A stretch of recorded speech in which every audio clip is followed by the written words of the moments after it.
Welcome to Moonbase 2.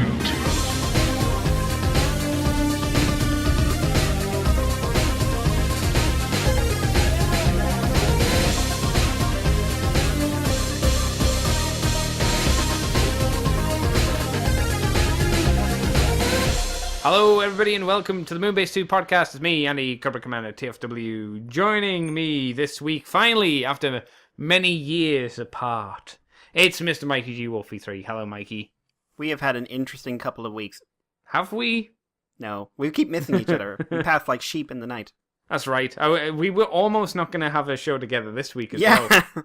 No, I had something planned and then it got rescheduled to a few weeks from now, so we won't have a show together in a few weeks. Yay! But we will manage this week. Yes, you might think you might not have me next week, or you didn't think you'd have me No, next I didn't. week, I thought you would be having a hangover or something, and I remember you don't drink. I don't drink, and that would be bad since I'd be driving back from the wedding. So being drunk would not be appropriate for a 1.5 to 1 hour 50-minute drive. Yes, the wedding I would be at if it wasn't for the fact that it turns out, for some reason, the one place in England that's stupid expensive to fly to right now is Newcastle. Yeah.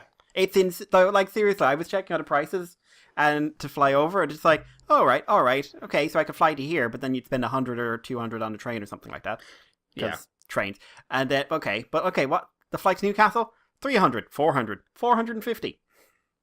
Why Newcastle? What is it about Newcastle in May? Especially this week, only this week in May. I checked, 2 weeks down the road, it's like normal prices. I think it's because now at this point it's late bookings for flights, and late bookings for flights only goes up. Because I checked, there were dates beforehand that were cheaper. Right. So it feels like there was something's going on in the Newcastle area that 1 week. Weird, I can't think of anything special, but then again, I don't go to any events. So Everyone's just rushing to Gruff's wedding. Yeah, that'll be it. That'll be it 100%. Most of the time as well, you'll notice that we don't have direct flights to many places, so if you wanted to come here, you'd need to go to Denmark and other weird places. Yeah, no, there was one that was saying, you can fly to Portugal, spend 9 hours there, and come to us. It will still cost you 400. Yeah, because I was looking at, just out of interest, I decided to look at, if I wanted to fly to Birmingham, how much would that cost? Would it be faster than the train? And it would cost longer than the train. It would be longer than the train and cost more because I'd had to fly to Denmark. One was fly to Ireland, and I was like, well, it's no good. Why? Just go there. You're actually going over Birmingham. Yeah. Yeah, it's dumb. Yeah, Newcastle Airport, it's not a great airport. I've never been a massive fan. Whenever I've gone to America, it's always fly from Newcastle to an actual real airport and then fly from there onwards. It's dumb. What can you do? But hey, I'm back from the woods where me and Gruff hung out with some other peeps as well, so we'll talk about that in the what we did this week kind of section. There's not much Transformers news. Once again, you covered it well last week, and once again, there's not much to kind of cross over here, but we may as well kick off with third-party news, Mr. Mikey, because that's really all we've got for the most part. Ironfactory show off coloured images, finally, of the EX-43 Heat Death. I almost said Heat Head, even though that's maybe a cooler name. I've been saying Death's Head all week, so... Really? For this guy? Or just in general? For this guy. Oh, really? Oh, that would... No. They've probably got copyright on that name, probably, don't they? Someone does. Yeah, I'd say if Transformers can't use him in comics, I very doubt third party can have him. Bummer! But for those that may not know, this is the Transmetal 2 Legend-scaled Megatron, Transmetal 2 Megatron, who they've decided to call, as I say, Heat Death. We've got some measurements for those, length and centimeter hose out there. What? Girth, yeah. Actually, there is no girth. Oh, no, I suppose wingspan would be girth, right? Do we have a measurement of yaw? I don't think so. I'm sorry to say. I can tell you, though, he's 12 centimeters tall. I assume that's robot mode, since the dragon head probably extends that because of the neck. Yeah, I'd say the wing... I'm just looking at the beast mode now. The wings probably, if you stretch them out, could get you to that height, but he ain't that tall in dragon mode. Well, the wingspan is 36 centimeters, which sounds about right. So, Mikey, colored images of this guy. I know you like this Megatron in general, the design at least. How do you think they've done the dragon? Do you think it's a better dragon than we've seen from the other third-party companies doing bigger Megatrons? Not really. Oh, I thought you might like the dragon mode more. I like it. I think it's good. I think it plays up on the size scale, but it's a bit more obviously of a smaller scale. Okay. And the dragon head is really simplified. Yeah. So that does affect it as well. And the forearms, I like the fact that it's a proper four-legged dragon, which is not always there. They often do. This guy can be two-legged, but they don't. They don't have to. He doesn't have to kaiju it up. And it's just like the placement of the neck. It seems really low in when he's on all fours. Like I see what he's you're got saying, this big tall back, and then it's like he's got a hump. Like I do like the overall design, but if you're saying like, is this my favorite version of this design? No, I would say the Perfect Effect one is my favorite version. Okay. What about you? I actually like it more. It's not a Megatron dragon because it doesn't have the the nose horns or anything like that. It's more of a fantasy dragon, I suppose, just because of the shape of the dragon head. It makes me think more of a kind of a stereotypical like European dragon more so than anything else. And I like those dragons. They're our dragons. They're cool guys. Yeah. I can't remember. Is this isn't the Welsh kind of dragon? Is it? No, Welsh design? dragons are more wyrmy. Right. They have smaller okay. wings. Okay. So, broadly speaking, because like these definitions have changed so much over the years, that you talk to, especially nowadays when media's going like, oh, we need our dragons to be realistic. You don't. No, you don't. So that's why you have Game of Thrones where they're walking on their wings and stuff like that. I don't mind that. I don't mind that, but it's still a wyvern. Yeah. So wyverns have the broad thing was like in European culture, 4 legs with wings was the standard Western culture dragon, kind of ubiquitous. Yeah. The Welsh dragon usually had smaller wings, was more on like the classic worm side of things, which was a wingless dragon. Then wyverns had just more animal-ish realistic limb structure, so they only had the wings and no legs. And then you go into the Asian cultures where dragons are way the hell different, and I suppose if you really looked into it, they're dragons by association, not definition. Right. So like, if we looked into the origins of the dragon myths in China or Japan, we would probably, or Vietnam or something like that, we would probably find they don't correlate with the origin of the myths in Western culture.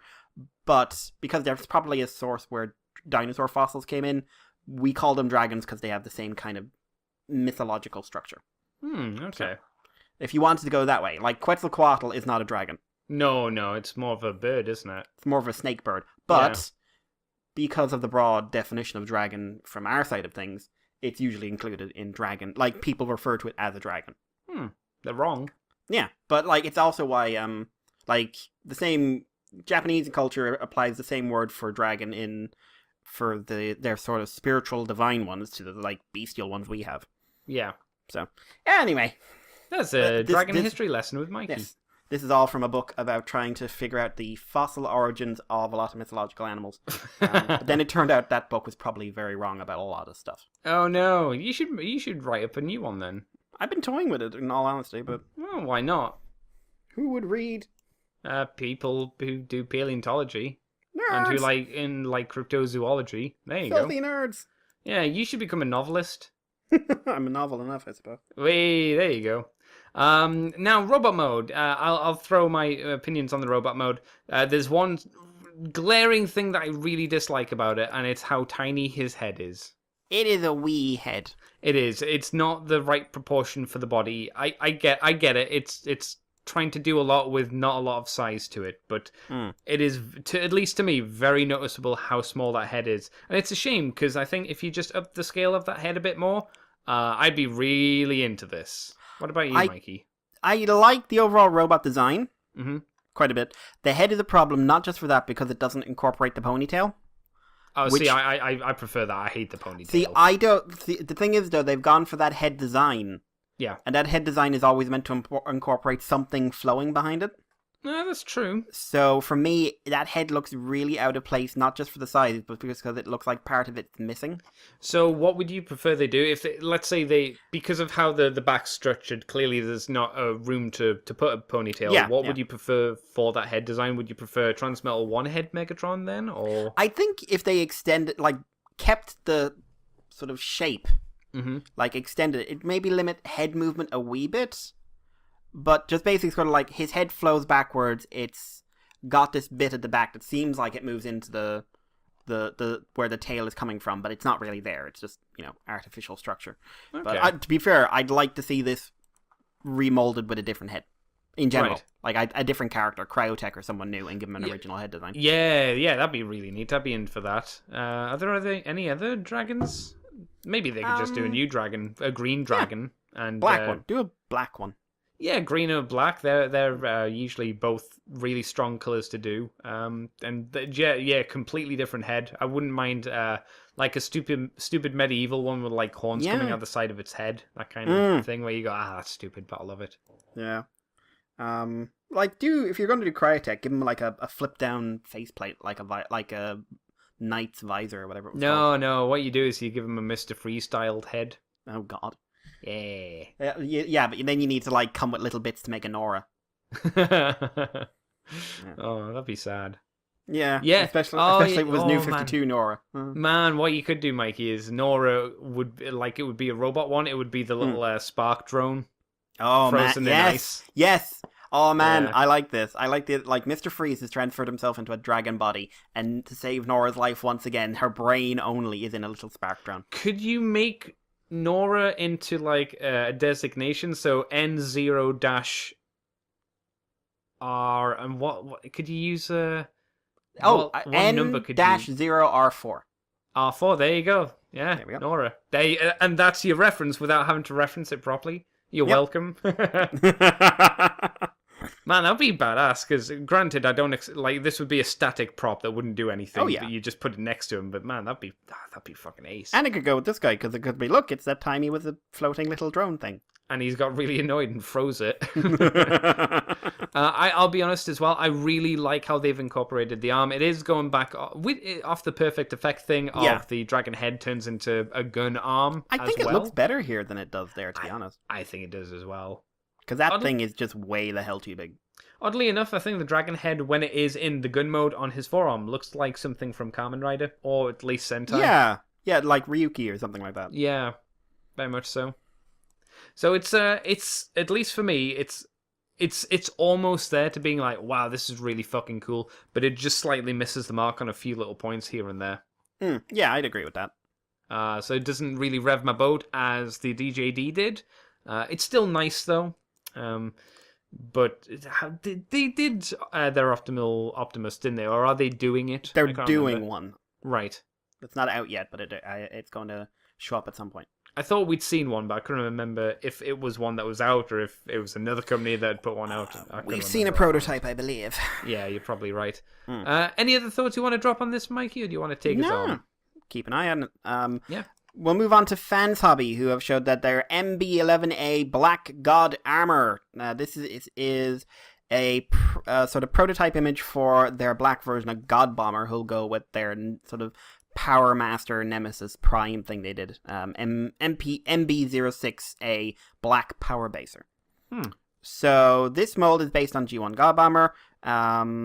It doesn't say if it's been remolded.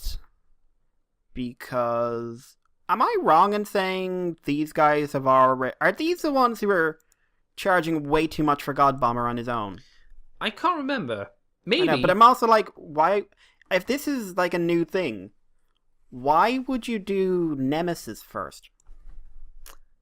I don't know.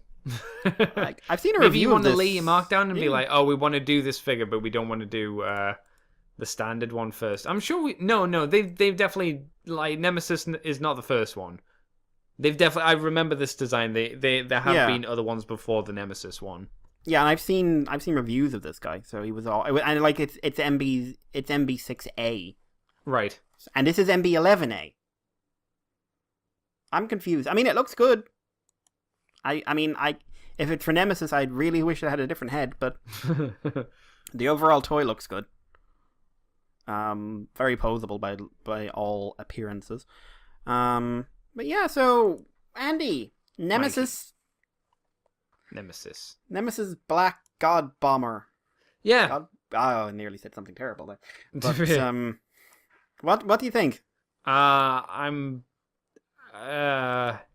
mean, it's a repaint, so it's kind of natural that it has the ability to do this like its original mold could, so no shock there.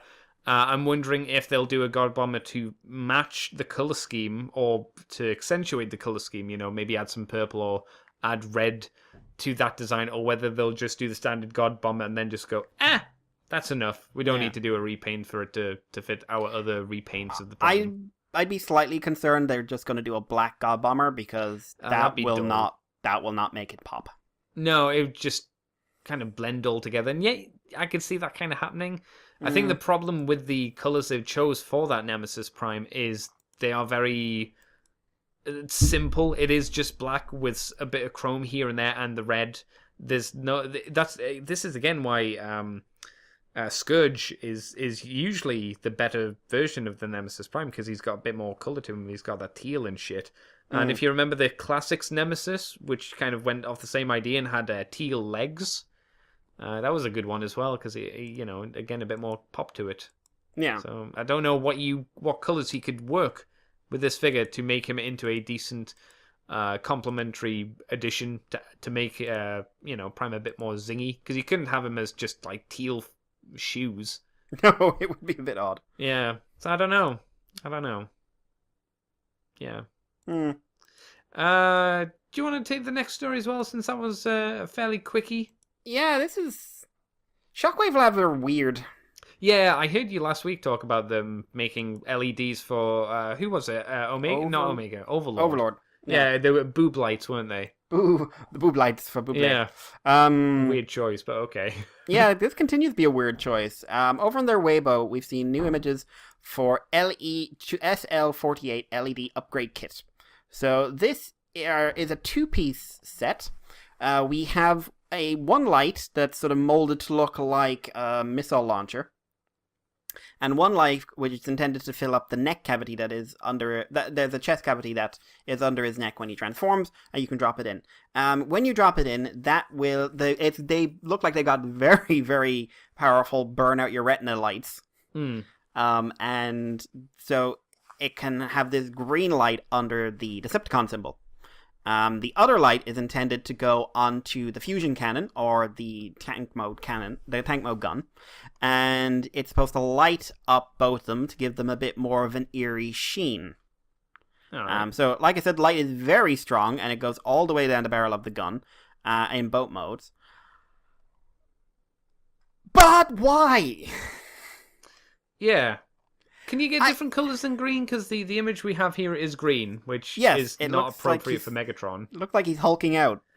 Yeah, a little bit. I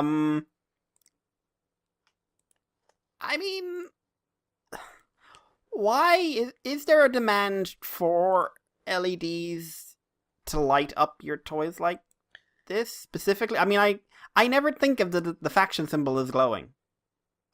Even in times when I've seen it glow, I don't think of it as a glowing emblem, No, the only times I can recall it glowing were through colouring in IDW comics. Yeah. And I never, in my mind, it was more like a tattoo rather than a place for light to come out of. Yeah, it's very weird to me that you would use it in this fashion. Yeah, I do have a question though. You know how it shows how the light in the chest works, how they've got the LED and it just kind of sits underneath his head. Does that mean I think the benefit of this, and it's quite sad to say, the good benefit is, hopefully it means the head won't droop down as easily. Yeah, I hear that might be a problem. Yeah, so because that's there, that should, depending how tall it is, I don't know how tall it is really, it might stop it from sinking too far down, which, is not a bad thing in my eyes. So, yeah. I don't know, it's weird. One other thing I will throw in, just because I did my weekly check. Big Firebird have not updated on their RC or their Windblade, but they have updated on a little transforming robot girl kit. Before you go on, I do have a question, because the last time Yes. I went on that site where they had the RC images are not there anymore. Yeah, I noticed that. Yeah, they're completely gone from the blog. Mm. Do you think that means that they've been told not to do it and they've had to scrap the RC? I know that a lot of places weren't taking orders for it because of the backlash in TFW. Oh. There was negative backlash on that figure, overly loud. Mm-hmm. Negative backlash on that figure, and I think it may have taken a hit, and I think they may be switching over to this little car girl as sort of an entry thing, and maybe down the road she'll show up again. I am disappointed because they'd gotten, I'm hoping we're just speculating, but they had gotten to a prototype stage, so they were ready to show people something. Mm-hmm. But I remember reading that some people were saying, I'm looking for orders, and nothing is showing up. There's no evidence that anyone's putting in, watch this space. Right. I would say that is a shame. And I mean, it's a difficult thing to say. I'm defending the sexy robot lady.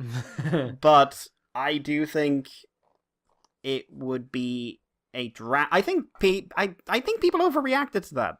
And I think part of that is coming more from the IDW side of the fandom than anything else, if I'm completely honest. Maybe. I just saw a lot. It's a guess. I mean, you don't have empirical It's a guess. data, It's like of I'm course. speculating. I'm not attacking anyone or having a go. But, I've noticed that side of the fandom has gotten very loud about stuff they don't like. Yeah. Whether it's the sexualization of a robot toy or Brainstorm being murdered. Mm-hmm. And the barriers are not up for a lot of people who are yelling about these kind of things. I don't know. I hope we see something, because I thought that was a really interesting design. I thought that was good. And, yeah, we're still getting wind by, at least I'm presuming. I don't think they can really shout down Farai Toys. Their licensed Windblade design is still coming, so we will see something interesting. Because I think that's a really good design. It's got very anime styling, but I think that's positive. But you know what? More than RC, I'm disappointed about their Windblade if it's not going to come out, because I really liked the silhouette for that thing. Yeah, it looked really neat, because they never showed it off properly, did they? No. Anyway, we'll keep an eye out. Yes. But they are doing tiny robot girls, which I just had to share. One of which is just sort of disturbingly busty for her scale. But the main one, I can't read Chinese, I'm afraid, so I don't know what her name is, or Mandarin, or whatever language this is. But yeah, this looks like a very early prototype, but this is neat. And I just realized, the one that's transformed. Yes. That's the busty one, right? Right. Look at where the car seat is. Oh, okay. This is dumb. It is fun. But these look like really well engineered little action figures. Again, I really want to see, or want to hear at the very least, how these things turn out. If they've got a good factory making them, if the designs are solid, if there are any mistakes. Because I don't know about you, but I watched Jobby the Hongs do on paddles this week. Yes, paddles. What a disappointment. Yeah, that's the retool of Sludge as well, so... Yeah, I don't know whether that means Sludge is garbage as well, but four paddles is trash, it seems. From what I understand, Swoop, Snarl, and Slug are way more in the Vulcan line. Right. Or not Slug, Slag. Snarl. Damn it, everyone forgets Snarl. But, yeah, I would like to see this. I'm hoping this is not like a Wonderfest Garage Kit thing. Yeah. Hey, everyone, never buy that Diatlas. No. That is an official toy you should never own because it will turn to dust. Yeah. But yeah. Although I will say they seem like they have the same number of posts listed on this website. I just looked at that. The images have vanished. But all the posts are still there. Huh. So something's up. That's weird. Because before this is why I knew something new was here, because it was 42, right? Yep. And then now it's 43, and I was like, okay, something new. But it's still saying 42. Weird. I'm curious. Because I've seen their design for this character before. Right. Like, if you scroll down, they've got a few pictures of like, her color scheme and stuff like that. And also, apparently, her fighting someone with a drill. So, I don't know, I'm curious. And, like, seriously, I was not, like, having a go at anyone for how they responded to the RC. Believe me, I actually 100% get it. Part of why I love that is because it was a ridiculous toy. Sure. And I am into Japanese things, and I have developed immunity to tits. To be blunt.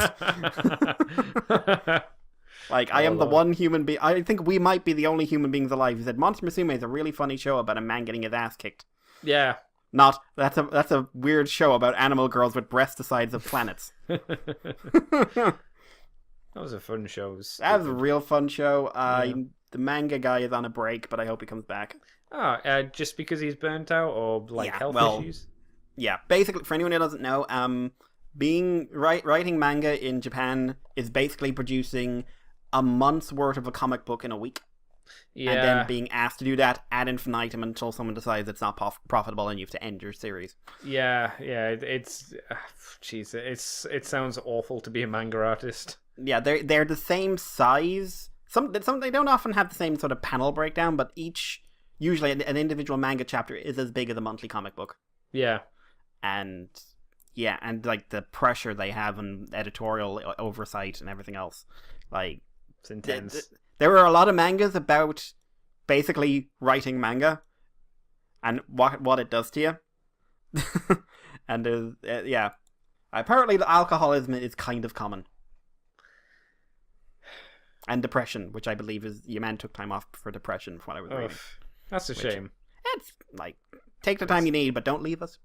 I mean, it's a shame he has depression rather than it's a shame he stopped working. Hey, you! I want to see what happened.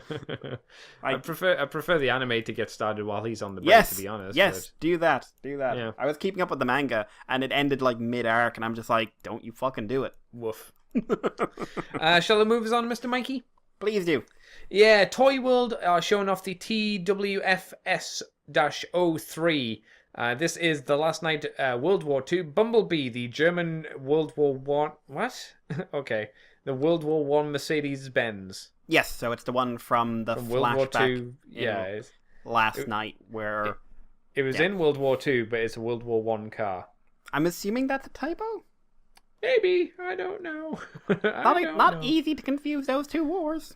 I don't know cars easily enough to be able to determine which one came from which war. But then again, I couldn't tell you what cars are any cars apart from, that one has 3 wheels. You never see 3-wheel cars anymore. Actually, even the only time I ever saw a 3-wheel car was on Mr. Bean. That was the only time I ever saw them. Only Fools and Horses. I never watched that show, believe it or not. You are scum. I know. Right, so... we have apparently the 4 interchangeable heads that included 1 pair in the last night movie designs, the head and battle mask, and another pair in Bumblebee movie styled head and battle mask design. Oh, so it's Bumblebee the movie heads and and the last night design heads. So no, it's Bumblebee the movie heads, and then it's movie Bumblebee heads, Andy. Get it right. Oh, that's blood coming from my nose. Oh no. Another aneurysm. Not again. The doctor said not to have any more. The doctor said I'd be woo after that one. Right, so how do you think this has turned out, Mikey? Because we've seen these guys do Bulldog, which was the tank dude, and then hang on. Previous releases were the tank dude, and the reason I'm confused here is Bulldog, which is the tank, is FS01, and they've also done the last night World War One Starscream, which is FS06. I remember those numbers. Yes, order. They're missing 3 figures. Yeah. So where are 2, 4, and 5? Yeah. That's dumb. Sort your shit out, company. Hey, Toy World, sort your shit. Yeah, you must have talked about this Starscream last week, didn't you? Yeah. Really cool alt mode. Neat. Yeah, it liked it. It still hits the aesthetic of the Starscream, which is, it's doing what it has to do. It's not their fault. No, but it's neat that it's the Red Baron, basically, because that's the Red Baron's kind, isn't it? The one with I the three believe wings. so. Yeah, I'm not a plane person, but I believe so. it's another type of vehicle, so Yeah, I don't know. it's a sky car. Yeah, it's got wheels. It works. Yeah, Bumblebee looks good. He looks like movie Bumblebee. Which makes me go like, that's great. What's his alt mode look like? Yes, it doesn't show us what the alt mode looks like at all. Because I've been loving the paintwork on these things. Oh, the paintwork is just stellar. Like, hey 3A kind of level. Hey guys, it's like you're doing mud wash and dry brushing and all that, and it doesn't look like a shit retail toy. I don't think it's fair to compare the two. I do, because I was in a Smiths this week, and my god, the up close and personal, it looks even worse. But one is a retail toy and one's priced much higher. Then they shouldn't have done it, should they? No, I agree with you there. But the shit I don't give. They should have used that money for dry brushing on the official Wolf Cybertron Seed toys and used that for actual paint or pins for Starscream. Oh yeah. Well, didn't he eventually get them? Maybe. There's reports, but there's reports of the Loch Ness Monster. No one's seen her in a shop. Well, that's true. I find it quite hard to tell which heads he's using in these images. I don't know if it's one head or different heads. I think it's all the same head because there's no battle mask one, and that is not Bumblebee. I'll roll with you on this, Mikey. I'll roll with you. If you wanted this version of Bumblebee, I think this looks like a better version than the official Hasbro release. But again, it's not a fair comparison. The Hasbro release isn't even this design. It's a design they didn't end up using in the movie. Did they not? Oh, yeah, that's right. A weird little tank thing. He was an armored car, wasn't he, rather than Hitler's car? Yeah, but I think this looks like a good action figure. It's an action figure of a design I have no love for. But I am seeing definitely like there is a paint job there that looks like it's well done. Yeah, maybe you could also say because he is the darker color scheme, he's not Bumblebee colors. He's maybe a little on the drab side because he is just a very solid, not solid, but grayish blue, I guess. So it doesn't have that pop to it. It's well done and it's got really nice rust, but I don't think it'll ever pop out on your shelf just because it's not bright. No, definitely not. Yeah, if you put this at the back of your shelf, he's just going to merge into the darkness. Just paint his eyes red. Oh, they should have done. Mikey, do you want to take us on to the... do you want the last two bits of news? Yeah, let's take them together. Yeah, so, a couple of years ago now, we heard a rumor that China was going to get a unique Transformers series, right? And Brian Goldner has come out and confirmed that Transformers Nezha is coming later in the year. This is a partnership with CCTV. What happened was CCTV approached Hasbro and said, we'd like to do a Chinese original Transformers show, and we want to do it like based in this traditional Chinese mythology. And they went, yeah, sure. And it went into development, and now it looks like it is coming out. So it's based on Transformers and the Nezha myth, which I know nothing about. No. But apparently it looks so good that people are starting to consider a global release. Oh. So they must be well down the road of production. The image they've actually used here is not from anything to do with this. It's from a movie that came out a couple of years ago in China. About Nezha. And apparently Nezha is a male character normally, but in this one they made them female. But yeah, so it is Transformers Nezha. I think this is interesting. Another Transformers series coming out, and like completely independent one by the sounds of it. Like that's really cool to me. Yeah. I will probably watch the Chinese dub, although I am not used to listening to Chinese dubs of things. Have you tried recently, or like when was the last time you tried a Chinese dub? Armored Hero. I tried to watch Armored Hero recently. Oh, that's a Sentai styled show, right? Yeah. And I don't know. I think I'm just so used to listening to foreign language shows that are in one tone. I'm very used to language, and Chinese. It'll take me a little while to get used to Mandarin, I believe it is. Right. How it just the way they hit certain phonetic bit elements and something else comes across a bit. It's kind of like listening to the Scottish. They'll talk and you hear them, but you just kind of wish you didn't. Jai.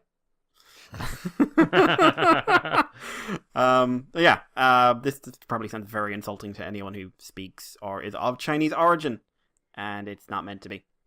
I got a death stare from basically a giant rabbit earlier on. I'm having a weird day. I thought you said it was a hare. That's what they're basically the same fucking thing. I've always I've always considered like a hare, like someone's just been a bit fruity on their rabbits. It's like it's just a rabbit, mate. How we? Come on. But yes, also I will say there was a weird argument that broke out about this show during the week. Oh, Is it cultural appropriation? why would it be? Because this is Hasbro taking a Chinese property. Who cares? Don't know. I don't think the Chinese do because it's a completely Chinese production. Yeah. It's a very odd argument to me because it's a Chinese. They wanted the show. Yeah. They decided what was in the show. They're producing the show. They're animating the show. They're voicing the show. They're basically just borrowing some Transformers characters, presumably Optimus Prime, and Bumblebee, and Megatron, and Starscream. So I don't know. It's a weird thing to me. Like culture, I am Irish. Cultural appropriation is basically what happens to us all the time, and people don't think of that. But my God, are we not the people from Derby fucking Gill, whatever the fuck it was, with the feckin' guy in the leprechaun cave? Get over it. Would you be annoyed, Mikey, if for TF Nation I turned up wearing an entirely green suit? Oh, I And would it- kill and it- you. and it I'd be should annoyed be- if you showed up wearing an incredibly thick jumper and then started quoting Family Guy at me, which has happened. Like, so it's cultural appropriation if an American made a show about an Irish person that was going, oh, cha-cha-cha, look what a wonderful leprechauns, which is what you all do. Yeah. Let's just say it's still happening. Oh, yeah. None of us talk like that. No one. Ever. You- Even the people you in the part of try and- Ireland that you do try and talk talk like that. and it's pathetic. It's Yes, really depressing. I do it as self-deprecation. If Yes. we made a show like that, that's not appropriation. So, if there was an American series coming out that are full of Chinese symbolism, mythologies, and everything else, and no one Chinese was involved in production, that is cultural appropriation. This is a show being made in China for a Chinese audience. No. hmm Okay? That's just a weird rant I've had in my head all week. So, Andy, are you excited for a new Transformers show? At this point, not particularly, as it's been a while since a Transformer piece of media in general has really taken me, you know? Cyberverse is fine. It just doesn't really hit me like oh shit, I gotta watch it this week kind of thing. Just feels like, competent. It's fine. Yeah, it's like, it's alright. It's fine. It's not bad. No. What about yourself, Mikey? I'm curious. Like, I want to see how different it is. Like, we've seen Western approach, we've seen the Japanese approach. I'd be very curious to see what the Chinese take on things would be. Yeah, my only hope is it's better than the Machinima series, and I can't imagine it would be worse than that. It would be an achievement. It would be not a good achievement. I feel you'd need to put effort in to be worse. Yeah. I really hope they don't just use standard G1 designs. I think you're asking for too much, Mikey. I don't know. Why can't we just get a uniquely Chinese take on the designs? That's one of because- the things that got me looking at Armored Hero, because my God, those are not typical Toku designs. Because I think, well, maybe the Chinese market might be a little bit more different, but for the American market, it's too much money to ignore the nostalgia market. I want to see flames on people. No, okay. Everyone's got flames. Fair play. But like, I don't know what is there a nostalgia market over there? Because Transformers that's a good became point. big from the movies. I don't know what the broad appeal over in China has been. Yeah, I know what you mean. Yeah. I don't know. Be interesting I'd like to find go out. there at some point. A lot of friends I know have gone there and spoke very highly of visiting. Yeah, whereabouts in China? Where were they? A lot of rural places. Like so really, not like the main cities or anything. no, that. like outside the main cities. Okay, interesting. But what's the name? There's one province I can see the word, but I cannot pronounce it for the life of me. But that one that you're Yeah. looking at now. Yeah, that one place. You'll all know Yeah, it. cool. What's the last bit of news then, Mikey? Yeah, so it's been confirmed that TFCon is getting a new guest, adding to the slowly growing pile they have stored in the back. This one is the master of rock horns herself. It's Kei Zama, who of course was the comic book artist on Transformers Optimus Prime and is doing a bit of work for Death's Head. So Kay is a really cool artist, really cool person, and she is just a lot of fun. If you're there, of course, she'll be doing commissions, everything else, prints, whatnot. So that'll be held in Toronto, July 12th to 14th. As always, I'm not even going to try to pronounce which one it is, but it's the one with the Hilton. Booking is available online. The hotel block is still available online. Get out there, get going. tfcon.ca. And Kay's awesome. I don't know if you talked about this last week, because I can't remember when it was announced, but there's also EJ Sue going to TF Nation. Did you talk about that last week? No, I didn't even hear that. Yeah, it was on the Facebook page. I saw EJ Sue's name pop up, and Mr. Wayne told me that he's very excited to go and see him, but I didn't see it on TFW, so I was touching his confused. I'm just going to double check, but because I don't want to be wrong. I wish it was easier to find TF Nation. TFNation.com, I'm just checking that. Yeah, is that the Facebook page? That looks like the Facebook page. The man behind the Asian. Sounds sinister. God damn it, Billy. Yeah. Like, my God, he has big glasses. Billy. Oh, I did not know EJ Sue worked on the Devil's Due book. Which one? The good one. Oh, you mean G.I. Joe versus Transformers? Yeah. Yeah. Oh. Yeah. So, yeah, definitely, EJ Sue. I wasn't making it up. I didn't see anything incorrectly. EJ Sue is coming to TF Nation 2019. So, again, head down to Birmingham, like Mikey says. And, EJ Sue will be there. You can get him to do some nice art and stuff, I'm sure.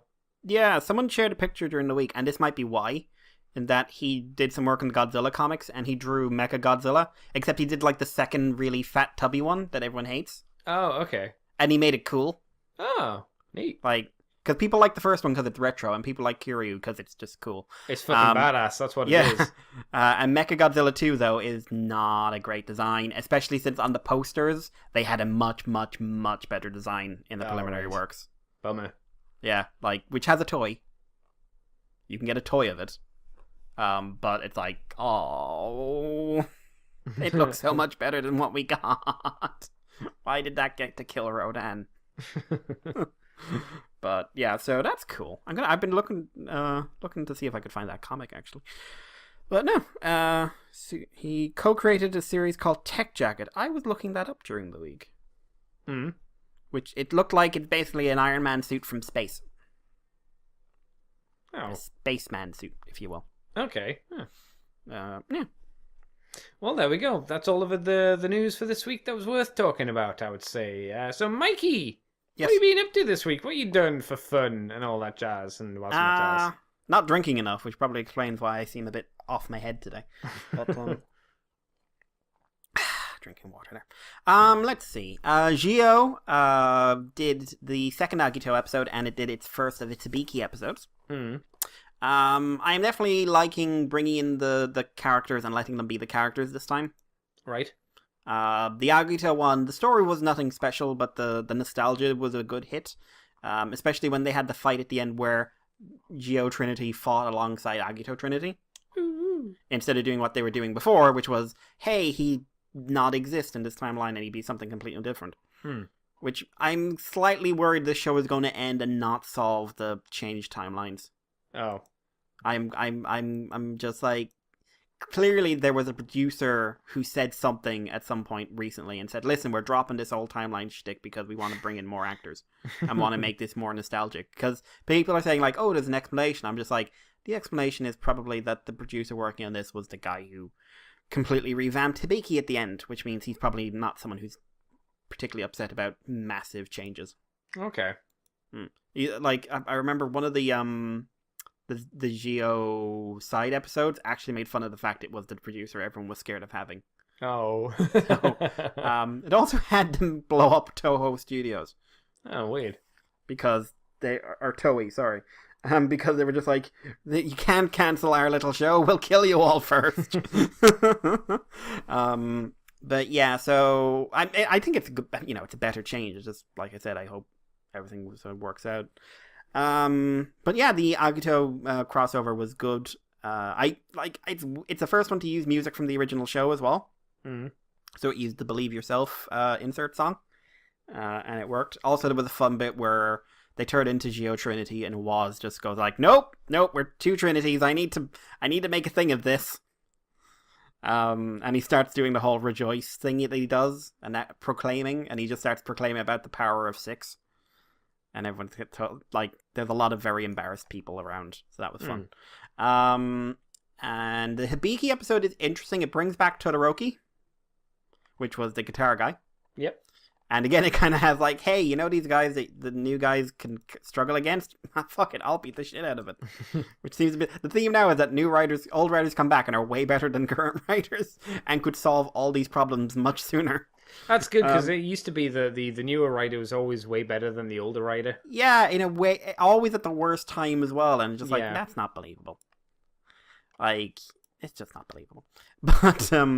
But they've brought back a character, not Hibiki, but they brought back, what was his name? Kiria? Who was a controversial character to bring back, because he is he was one of the characters introduced after the big shift, who people really kind of hated for kind of stealing the spotlight from a long-running character. Oh. Who was the main student, the young fellow who was building up to be an Oni. Right. And then this guy brought in, and he's kind of a prick the entire time, so people don't like him. And then he gets his Oni suit. But, interesting thing here, his presence here makes me think we ain't seeing Xeranos in the Den-O episodes. Okay. Because it's the same actor. He was in Hibiki first, and then he came back to be Yuto in Den-O. Right. So, yeah. Especially interesting because next episode is Kiva. They're bringing back the actor whose name I can never remember, who played the werewolf. Oh, that guy, yeah. Who was also in Hibiki as one of the older Oni. So he wasn't it. Like, I would have laughed if they'd have him appear in both episodes. It's like, you look strangely like this guy we met last week. But yeah, it's not, it wasn't bad. It was a weird-ish episode in a way because it felt like it was from a different writer show. In a good way? I don't know. Like, it just, like, it felt like it was from, like, one of the lighter episodes of Ghost or something like that. Right. Where here's this weird stuff going on and the plot. I don't know. I'm curious about this one. Yeah, it's okay. I'm just going forward. We're going with the show now, rolling with it. Geo Trinity is kind of working for me finally. It took a while. But it took a very, very long time. It's a weird design. It's everything weird about Climax form with not a lot of the positives. Sorry, I thought you meant the show itself rather than the design of the suit. It's a weird design for the show as well. One other thing is they released the insert song for Geo, which is just Toki no Oja. So it's just Geo, King of Time. And it's a weird song. It is not a typical insert song at all. Like, I would say check it out because it's unusual. I caught up on Giant Chicken. I haven't watched Giant Chicken for 2-3 episodes now. All I can say is, Andy, Ultimate Giant Chicken. Yes, I saw you put up Ultimate Giant Chicken. I was like, oh shit. I don't know what that means, but that sounds like a big fucking chicken. I won't spoil this for you, Andy, but Ultimate Giant Chicken. I had an image of Fat Chocobo from Final Fantasy VII in my head. That's a big ass chicken. It's a big ass chicken. But yeah, it's a good couple of episodes. Kind of lore-y kind of thing. Good action stuff.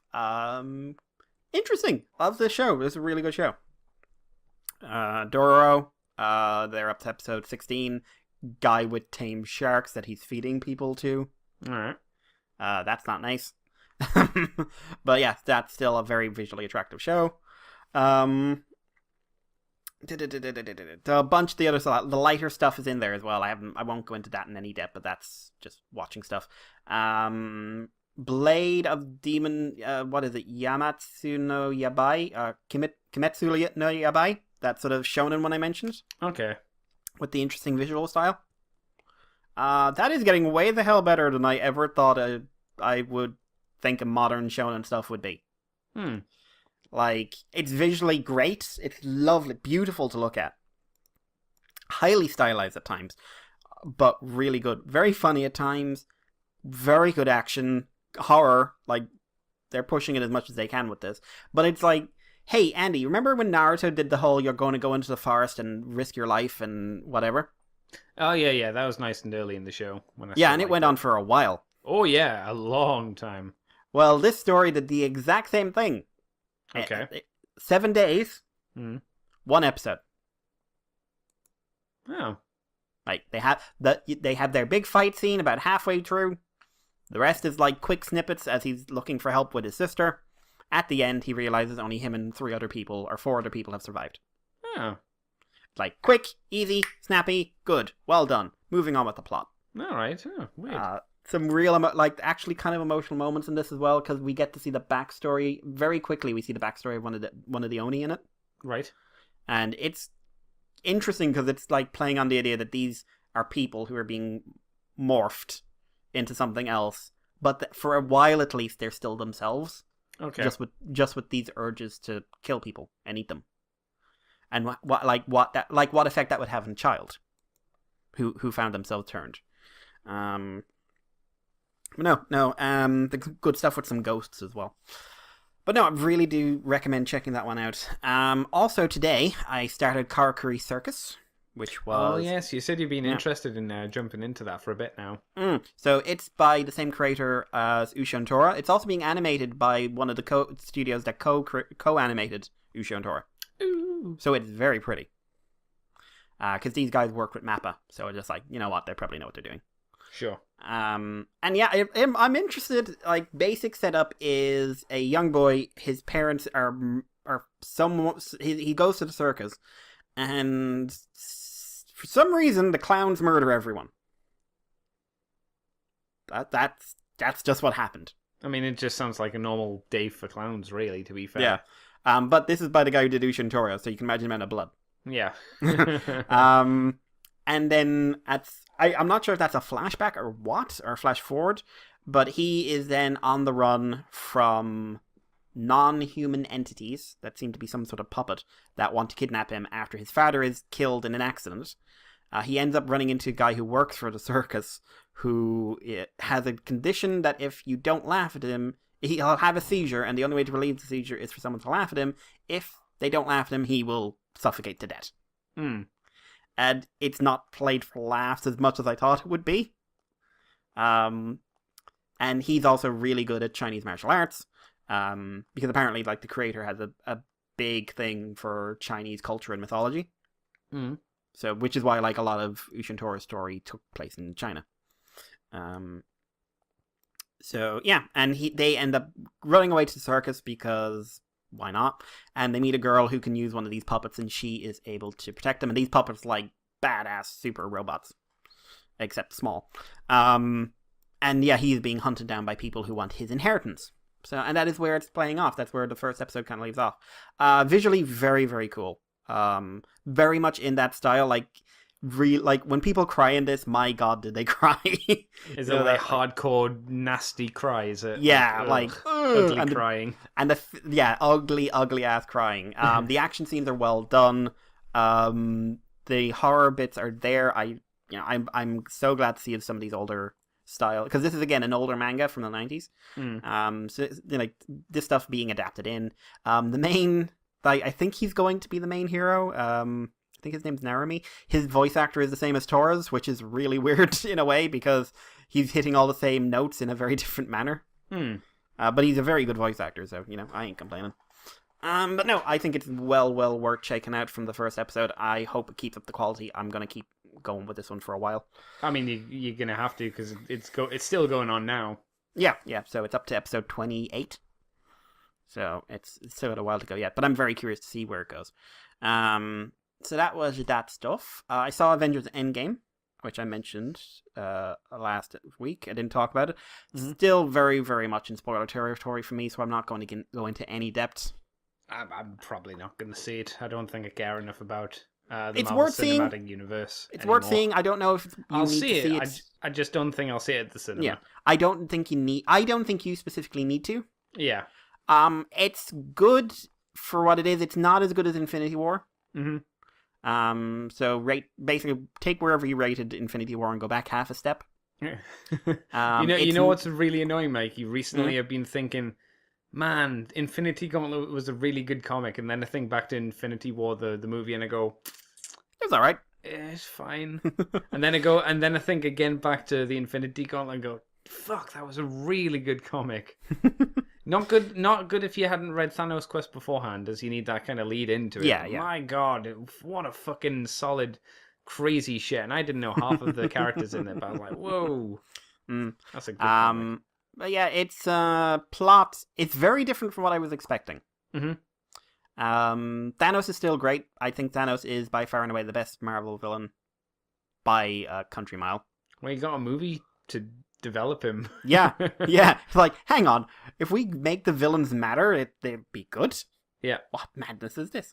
There's some very good moments with Captain America that are kind of like, if I was the type of guy who was really into these films, I would be doing a fist pump or two at these moments. They're well done moments, like Steve Rogers and Tony Stark get some good stuff. Thor, I'm sure other people like it. I hear it's more Ragnarok stuff, and it's like, okay. No, it's like, well, I know what it is. So it thinks it's Ragnarok stuff, but at least the Ragnarok stuff was, in my opinion, more self-aware in a way. Right. Of like, they needed to have this character sort of on a line between stupid and great. Uh-huh. That, in my opinion, I know which side of the line I think they fell on, but I am in the minority. They don't do that here. I'm also really not a fan, and I'm getting less of a fan every day of how they did Bruce Banner. And I'm emphasizing that, how they did Bruce Banner. Yeah. As soon as I heard that, I was like, Mikey's not going to like this. No. There's like 3 or 4 videos at least, big ones out there, going over exactly what this is and why I don't like it. So I will just recommend looking for anything that has the word Hulk and Endgame in it that seems any way negative. Look at that. You'll see my opinion. Mm-hmm. I am really concerned going forward that this is just going to be what it is. If he ever comes back again, which he may not. I just, like, if there was one thing you could do... Like, I think Hulk has been kind of getting a major short stick since Age of Ultron. It's like they don't know what to do with him. Well, he's not special anymore. Yeah. Oh, yeah. Especially compared to Captain Marvel.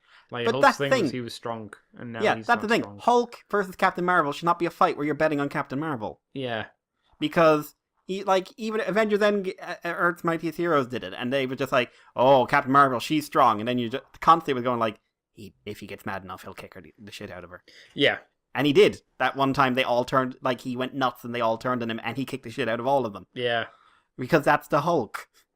Like... Now he's just, like, he's been getting progressively less impressive as the series has been going on. Mm-hmm.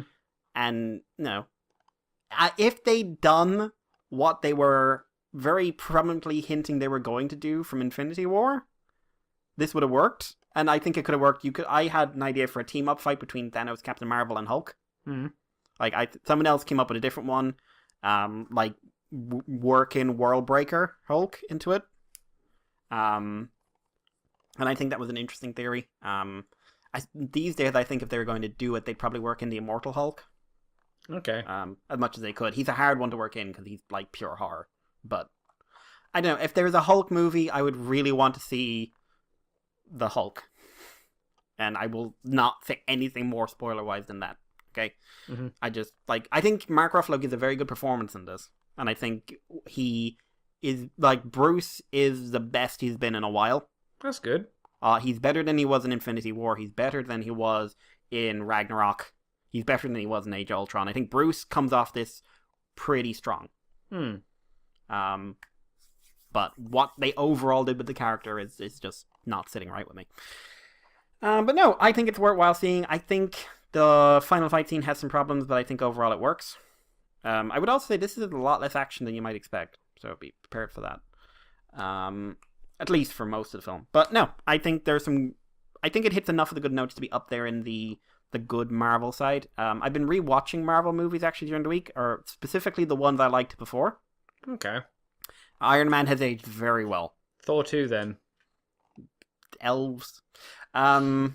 But no, Iron Man has aged extremely well for what it is. The first one, yeah, it's not bad. I mean, it's weird how small it feels, but that's because the scale's been pushed. But it's still a real fun, solid little movie. And Obi Staines is a great villain. Like his best moment is him rubbing his bald little head. If Tony had shared his fucking burger with him, this shit never would have happened. It's the bit with the pizza that gets me. No, you don't get the pizza. You can have a slice. Go on, have two. Get out. Yeah, this is the thing. If Tony Stark had been more ample with his food to Obadiah Stane, this shit never would have happened. You laid your last golden egg, Tony. I love Obadiah. He's great. He's a good one. Rewatch Winter Soldier. Still a good film. Yes, that's fun. Still a good film. Hey, he's throwing the shield. Rewatched Avengers. Still a good film. Rewatched Guardians of the Galaxy. I think that's held up fairly well for what it is. I will ask actually. How is Avengers kind of weird to watch now? Again, because of what it is, and because it's probably not really special anymore. Because it was special because it was the first of its kind, where it kind of drew multiple movies together that weren't really super connected. Does it still work in that kind of aspect? Has it not lost its spectacle? It's lost its spectacle in comparison, but I think the fight scenes there, because it was the first time, are better than later fight scenes. Right, okay. For the spectacle side of things, like, because these days they kind of just devolve into throw 10,000 guys at them, and then, hey, this is cool. Like, there's that element in Avengers, but that's handled, it's smaller scale, so it's handled better. And everyone gets cool moments in it, and that doesn't happen in every single movie anymore. Okay. And again, Hulk's just nuts, which is helpful. Yeah, that's true. But some things have not aged as well about it, like it's the beginning of the bathhouse. Oh, is that when it starts? Joss Whedon, of course, because Joss Whedon was the director, and Joss Whedon can't take anything seriously for 5 seconds. That's true. But like it's handled a lot better there than it was in later films. Right. And it was Avengers and Guardians of the Galaxy that really made that popular. But Guardians, at least, is a comedy. Yeah, so it's appropriate for the movie set and theme of the movie kind of thing. It's weird seeing the old Thor. You mean the first Thor movie? Yeah. Yeah. Oh, no, the old Thor character, because the character now is a completely different character. Oh, yeah. And I was thinking, like, they didn't really have him right then either. Like, just thinking back, at the time, the only Thor that was out that got Thor, like, what made him work as a character was Earth's Mightiest Hero. Yeah. Because that was a real good Thor. Yeah, it was. But it was a funny Thor as well. But, you know, like, while he meets MODOK, that is a very big head. Tis a giant's head on a baby's body. But they also worked in the serious side. Before Ragnarok, they either had too serious, or after Ragnarok, not serious enough. Yeah. Like, I think, yeah. But the characters who had the strongest base then, like Bruce and Tony and Steve, they were real solid in that film. The only other thing I watched of note was Game of Thrones, which had The Long Night. Oh no. It's been a week, and it's a weekly show, so I'm not going in depth on heavy spoilers, but I feel more comfortable talking about that than I do Endgame. So if you're uncomfortable with that, step back. I do want to spend a minute or two talking about this. Because, my God, the further I've gotten from watching that episode, the more annoyed I've gotten. As someone who's not even that big into the series. It's really not good. Insulting might be one word for it. Yeah, that's also fair. Hey Andy, a decade of build-up. A bunch of fight scenes in the dark. Yeah, unwatchable for the most part. Which the cinematographer apparently got real pissy and told people it was the settings on their TVs. Fuck you. He got real pissy. Everyone's TVs were the only people who I heard not saying that were people who also followed it up. I just bought a 4K TV. Good for you. A lot of people don't have those. Jesus. I see what they were going for. I think the episode's well directed. and I see, like, the horror aspect. That makes sense. It was when they had the horror aspect of this one character being swept over, and then they cut away and they cut back, and everyone around him's like, aha, I've defeated them. They do that so many times. And it's just like, but it's not even like they have them closing in, they have them on top of him. Yeah. And then it cuts away, and then... do you remember the scene where it's an above shot and it's a group of characters firing bows and arrows? Yeah. And there's like 15 or more walkers, like what, a foot and a half 3 or 4 away. steps away. Yeah. And it's like it's not even like it's not the badass characters either. No. It's just some guys and some other dick. They legit do that shit like 5 or 6 times with different characters throughout the episode. There's also no military tactics. Hey, Mikey, you know what you do with your cavalry? You send them in first. No, that would be dumb. And you also have the trebuchets, or catapults, fire twice. And you also don't have them behind a wall. And you also don't have them behind your troops. Yeah. Hey, I have a question. It's why was dumb. why would Ghost in the charge? He vanished as well, if you know. Apparently he's alive. That someone said he saw him in the preview for the new episode. So what my idea was, he was charging with the Dothraki and then just took a hard left and went, no. No. But it's like, why was he in the charge? I don't know. What was he going to do? I think the idea was because I've heard, I can't remember if I heard this from you or not. It was either more of the dog or more of the dragons, and they chose the dragons. It was. I'm wondering if it was the same idea again. It's like, fuck the dog. But narratively, it makes no fucking sense. No. Like, narratively, he should be in the crypt. You'd think so. Like he's the last line of defense against the crypt, because he may not be able to kill them, but in a small road thing, he can certainly, cripple them. Who knew, Mikey, that there were dead things in the crypt? No, Andy, that's silly. Who knew? Mikey, also, there was the whole let's stop the action and have The Walking Dead. Yeah. It played The Walking Dead for a good chunk of time, and it's like, I don't care. Arya's been killing things like mad. She's got a Valyrian steel dagger. Why is the bitch not going ham on these motherfuckers like she was outside? Nah, that would have worked. Okay, she's fighting, she's had a blow to the head, whatever. We're going disregard. That didn't bother me. What bothered me is apparently she can teleport. She can do that too, yeah. And get through either that or run so fast that a crowd of seemingly the best, most deadly things on the world can't stop her. Yeah. And did you watch the behind the scenes thing? They literally said, "Well, we thought this was the thing that people would least expect." You're right. Did you hear her comments as well, which she gave to a newspaper? No, what'd she say? She laid some fucking mad, harsh criticism down. Now, this is full on spoilers, so just jump ahead a minute. So she said, she didn't find out until the day that she was going to be the one to do it. Right. And she said, she went, she's had no interaction with him, so it doesn't really make a lot of sense. And then the last comment was, really should have been John, though, right? Shouldn't it? What? Yeah, and I'm like, man, you don't give a fuck, Maisie Williams, girl. stand up and be... Yeah, she's a good girl. She doesn't give a fuck. She's like, nah, this is dumb. Show's over. I'm on Genlock. Don't need to give a fuck. Yeah. Over there. I was like, that's mad respects, because, I think that's fair. She should. Fair play, Maisie Williams. Seriously, fair play. I mean, I know, Game of Thrones about subverting expectations. Blah, blah, blah. It's bullshit. It's so dumb. Especially when he John never does anything to him. No, you know what? It's not Game of Thrones is not about subverting expectations. It was about subverting tropes, and it's moved because we're not following George R.R. Martin. You could argue is the writers have gone back into doing tropes. I mean, I don't even like George R.R. Martin stuff, and I think there are tropes that he tried to subvert so hard he pulled bullshit. Yeah, I would agree with that. But I think having that knowledge of, okay, it would be tropey to have someone jump out of out of nowhere. They could have set it up better. Mm-hmm.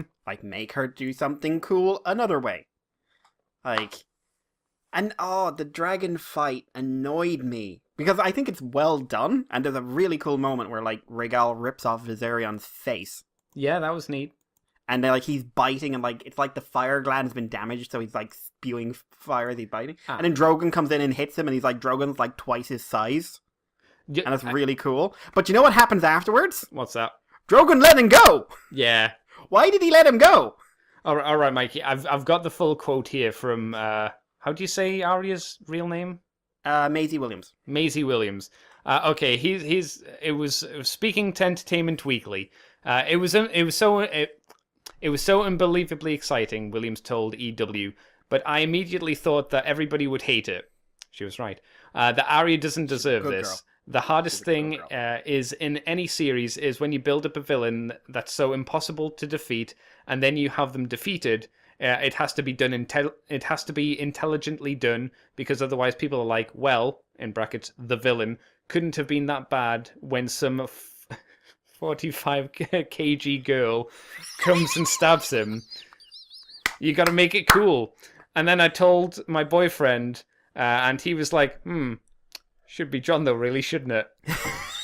So that's the quote she gave the magazine. So she didn't say it should be John, but her boyfriend did. And I'm like, the fact that she said it to an interview as well. So what she said was, I knew everyone would hate it because who'd believe she'd be able to do it in that manner? Yeah, and it's a fair point. There are ways you could have done it if you were going to take that angle. Yeah. Like, have the Night King do or say anything. Hey, Mikey, how's Valyrian steel made? I don't know, Andy. It's made using dragon fire. You know what doesn't kill the Night King? Dragon fire. That was some Shyamalan level bullshit. That pissed me. Like, everyone's going, oh my god, it's so cool, except everything. It narratively is about how fucking dragons stop the fucking White Walkers. Yeah, you know, it's fine if you don't think about it. You think, oh, that's quite cool. And then as soon as you think about it, you're like, oh, but that doesn't make sense. Well, what, like, hey, we see a line of White Walkers, let's blast them. No, so we don't have to have the effects. Yeah. Like, there's a lot of that, and, like, the fact the Night King ultimately is so underwhelming. Yeah. Because, what a stupid fucking plan of his. But Mikey, the show's called A Game of Thrones. Yeah, you know what? It's not about the White Walkers. Fuck off. Yes, it is. But it's called The Game of Thrones. Don't care. The Game of Thrones was supposed to be fucking over. Everyone in the show is as bad as fucking Sansa, who can go fuck herself right now if she keeps up this bullshit. I love how people like use that argument, and it's like, no, it's actually a song of ice and fire. They were the ice, the dragons for the fire. Yeah. That was the story. The series is called A Song of Ice and Fire. Yeah. That is what Game of Thrones is the name of the first book. Yeah. And to be fair, Game of Thrones is a catchier title. It's a catchier title. I ain't arguing that. But that don't mean the series is necessarily 100% about this. Totally agree. Maybe it's about ice and fire in various contexts, like Jon and Daenerys, or dragons and White Walkers, life or and death. Cersei and everyone else. Yep. Life and death. But the fact that Cersei is going to be this, like, I don't like her as a character much. No. I don't. I don't like I had an idea, like, this would end with, like, Cersei dying as the walkers hit King's Landing, and she's just having a full-on breakdown, and Jaime stabs her. And... Oh, that would have been good, because he could have completed the circle as being the Kingslayer.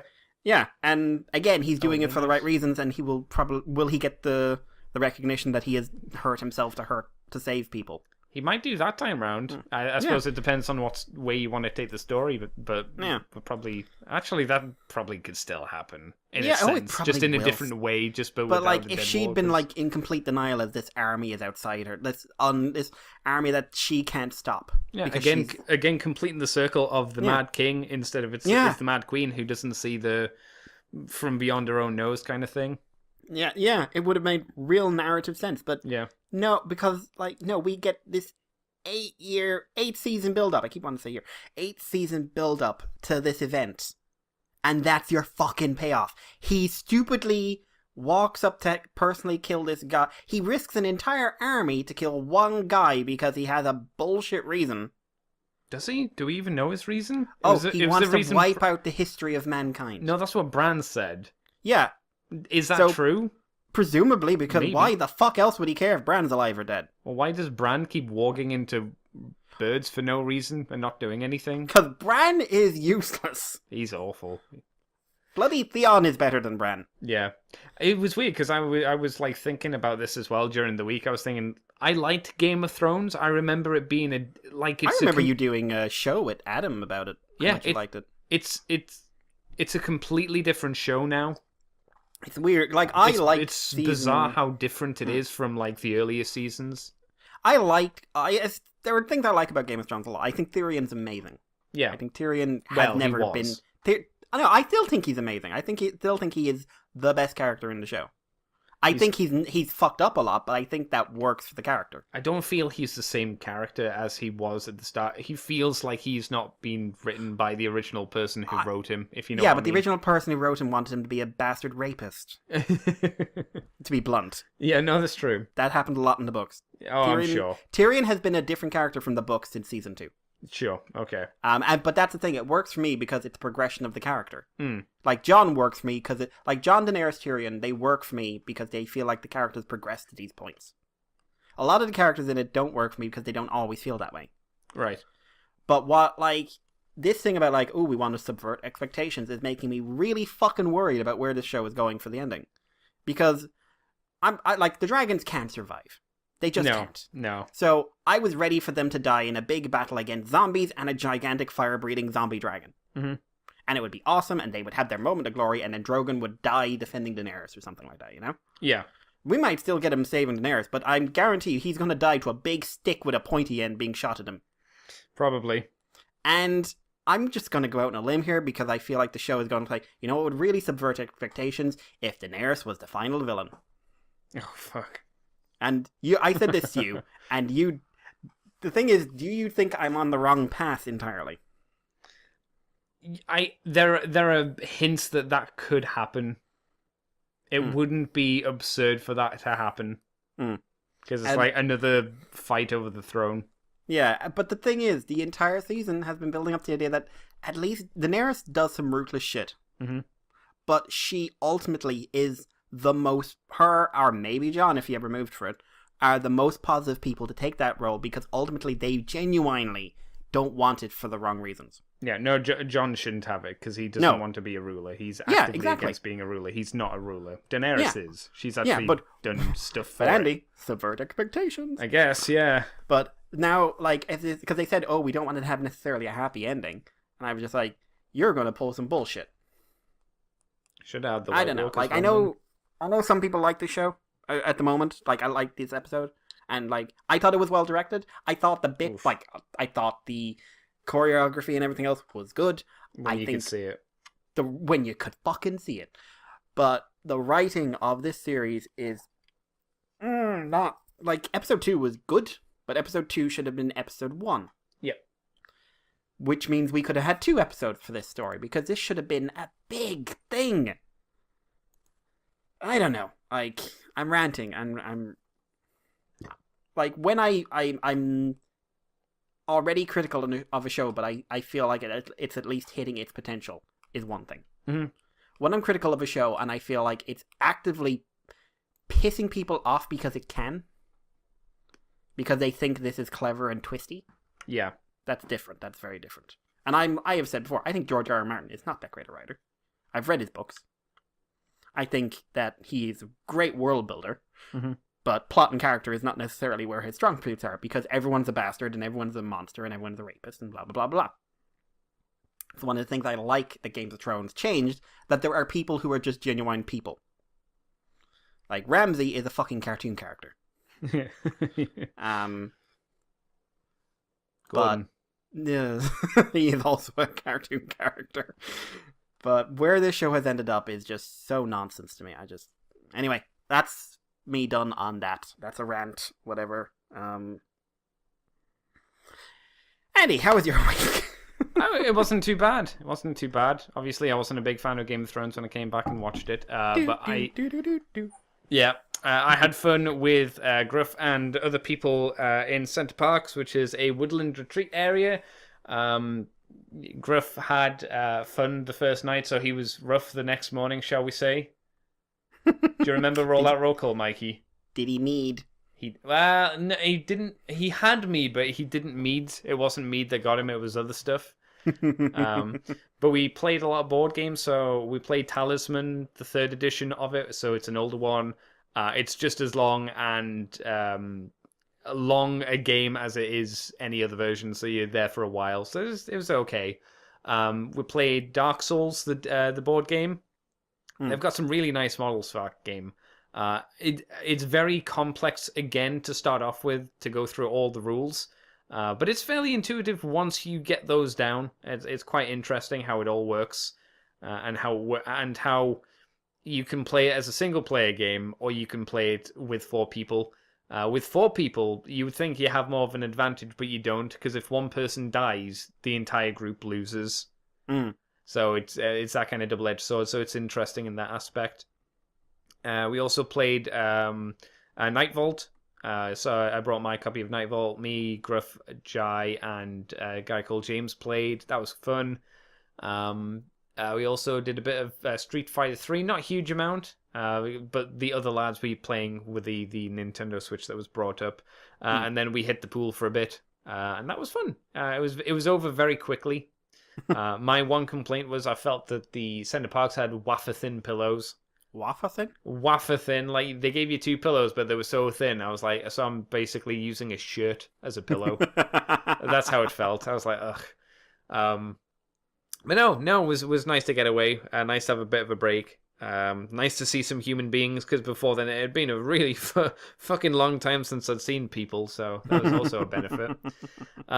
What else have I been up to? Oh, I got home and I had some boxes. One box contained more Wei Zhang, not Wei Zhang, Predacon. So I got Headstrong and Rampage, whatever their not names are. Rampage, the Puma Kitty Jaguar thing, is a little bit worse than Dive Bomb was. He's a little bit looser in the hips. He's still good and he's still fine, but he's noticeably quite loose in places. Headstrong he's a tight boy. He's a tight, thick boy. I really like Headstrong. Things I kind of wish Headstrong could do. I wish his shoulders were up a little higher, and I wish that his foot gun thing wasn't just kind of you slide it into his shoulder, so he has to hold it like a boombox. I kind of wish he could hold it like a gun. Nice thing that they've done is because they've upped the scale of the foot and also given it an ankle tilt, which I don't think the original one had. It's big enough to fit the new hands in as well, because that was something that the original could do. You could store the hands in the bottom of the feet, and they've changed this mold so it can also hold the new hands. So that was a good thing. Headstrong's big, I think, changes the fact that he has covers on his calves. So on the inside of his legs, there'd be a big hole, a big gap. There's now a big flap to cover that up, so that's really good. That's a nice bit of tidying up. And also for his Rhino mode, his Rhino has a mouth, which I don't think the original did. And it's got the sharp teeth as well, if you remember from the cartoon when he talked and he had little silly sharp teeth. So yeah, Headstrong's really good and tight. The other two are apparently hitting some problems because I think a Lego KO Chinese factory was hit recently, so I think that the company making these are laying low. So maybe if you're interested in them, wait until the other two come out. But I'm still quite happy. If these are the only 3 that I get, I'm still fairly happy with the price I paid on them because they're about £10 each, including postage. So yeah, I like them. Like them a bit. Quite a bit. Good. I also got another Figma. Another one from the Fate series. It's Jeanne d'Arc, but it's the alter form, so it's the evil version of her. So her robes are a bit more tattered, and she also has snarky face and I'm gonna fuck it like you know on shows, Mikey, when the nerd guy goes up to the hot chick and he's like, "You want to go on a date with me?" And she's like, "Oh my god, are you serious?" She's got that kind of face. It's Does she great. have that accent? I don't know. I've only heard her talk in Japanese, so probably not. Just switches to like an Osaka accent all of a sudden. Oh, that'd be amazing. Yep. She comes with a rapier kind of sword, which is nice. You can it comes in 2 parts. There's either the sword, or you can have a hilt piece which slots into the scabbard.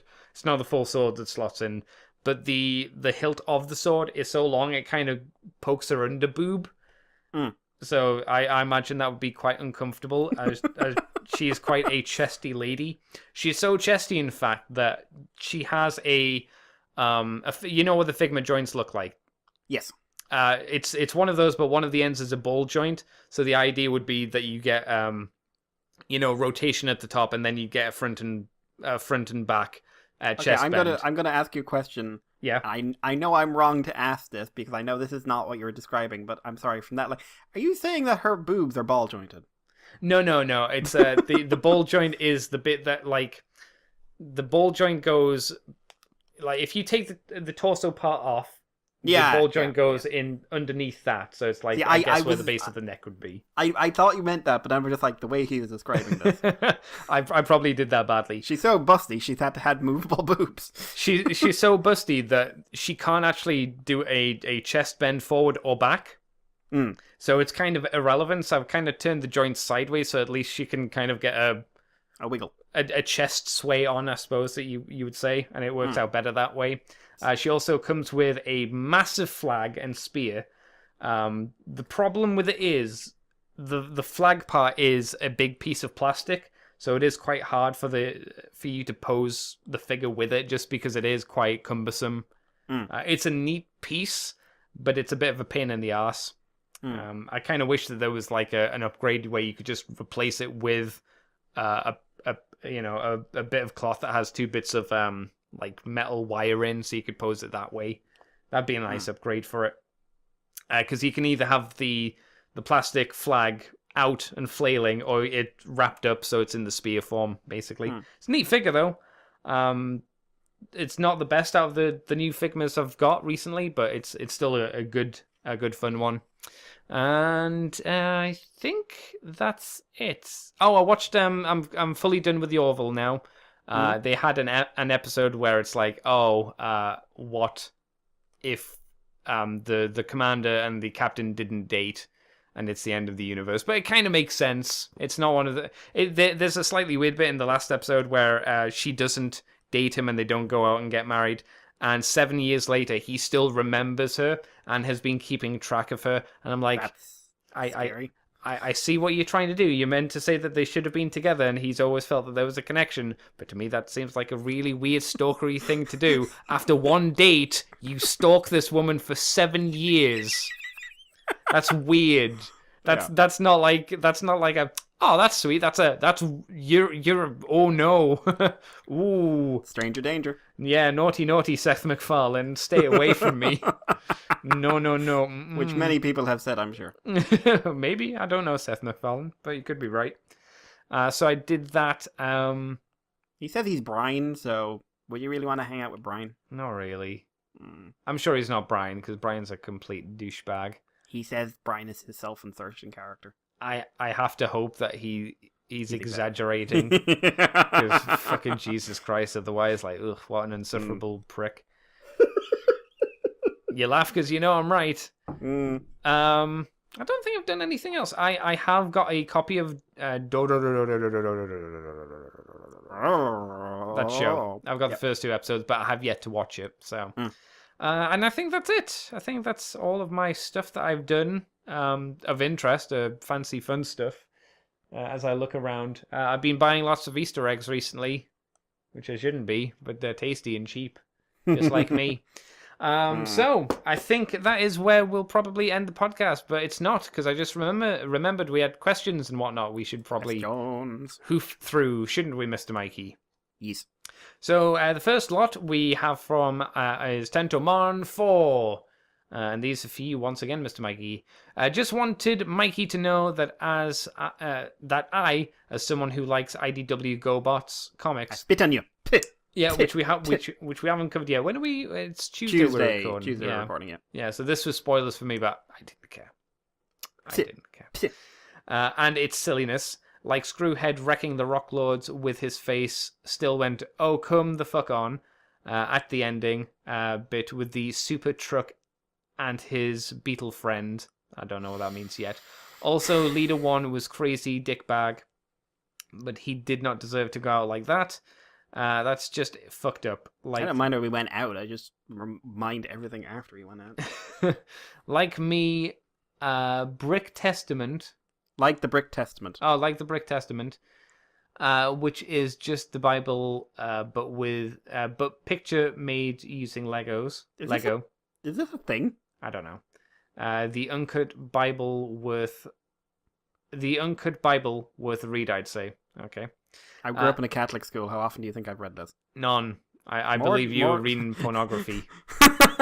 4 years old, flipping through big boobs.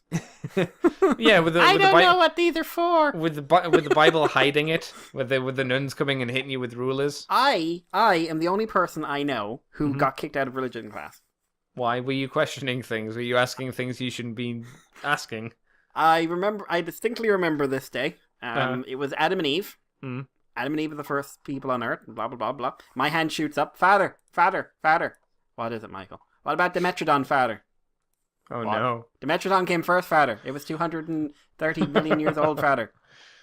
Oh, no, Mikey. And he kicked me out. I was 7. So he didn't refute your question or your claim. He just went, no. No, he didn't say that. He just literally just said, leave. Wow. You're not respecting this class. Leave. A legitimate question, Father. I'm just going to say, Father Sean Murphy, not a nice guy in general. You don't have pleasant memories of him. He's dead now. No one really cares. Jesus. Like the priest who came after was way nicer. Oh wow, okay. He used to like buy me dinosaur books. Hey, all right. He knows what's up. He didn't care. He was just like, you like this? Fine, read it. I don't care. Sure, you may go to hell, but by God, you'll be smiling on the way. You'll have a lovely book to read. Won't it, hey? Tenderman goes on, finally, as you brought it up. Did you know the Wild West Cowboys of Moon Mesa had a crossover with the Mirage Ninja Turtles? That must have been odd. Yeah. That was a thing that happened, mostly thanks to the right people being friends. Also, Cuddly the Cowlick was in it. You know who that is, right? I don't. I am just thinking of anime Cuddly cowlicks right now. Cuddly the Cowlick, let's see. No. Because I remember like Moo Mesa, but I also remember Biker Mice, and I remember Biker Mice better, and I don't remember Biker Mice well. Safe search on, Mikey. Never! Oh no. Cow. It's a Cuddly Cow body pillow. Enter. Cuddly the Cowlick is a cow from a trans-dimensional being first introduced in the Archie comic. It is a gigantic floating cow head. That sounds horrifying. Does not have a cowlick. Oh, then what the fuck? Oh yeah, that is weird. I'm looking at a picture of it. No cowlick. I'm just like... There's also That's what appears to be... nightmarish. Yeah, is it eating the turtles in one of these? Oh, it looks like it. Oh no, it's hard to tell because the image is like 124 by 184.